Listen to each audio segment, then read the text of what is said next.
ഗുരുവിൻ്റെ മൊഴിയിൽ നിന്നൊഴുകും തിരുവചനം ഒരു മനമായി കേൾക്കാം, ഒരുമയോടെ പാടാം, അനുഗ്രഹമായി തീർക്കാം ഈ സുദിനം നമ്മിൽ വചനത്തിൻ കൃപയോടെ മുന്നേറിയിടാം.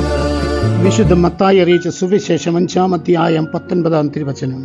ഈ പ്രമാണങ്ങളിൽ ഏറ്റവും നിസ്സാരമായി ഒന്ന് ലംഘിക്കാൻ മറ്റുള്ളവരെ പഠിപ്പിക്കുകയോ ചെയ്യുന്നവൻ സ്വർഗരാജ്യത്തിൽ ചെറിയവനെന്ന് വിളിക്കപ്പെടും. എന്നാൽ അതനുസരിക്കുകയും പഠിപ്പിക്കുകയും ചെയ്യുന്നവൻ സ്വർഗരാജ്യത്തിൽ വലിയവനെന്ന് വിളിക്കപ്പെടും. കരുണ്യവാനും സ്നേഹനിധിയുമായ ഞങ്ങളുടെ നല്ല തമ്പുരാനെ, 50 നോയമ്പിന്റെ ആരംഭം കുറിച്ചുകൊണ്ട് നെറ്റിയിൽ ചാരം പൂശി ഇന്നേ ദിവസം ഞങ്ങൾ ആരംഭിക്കുകയാണ്.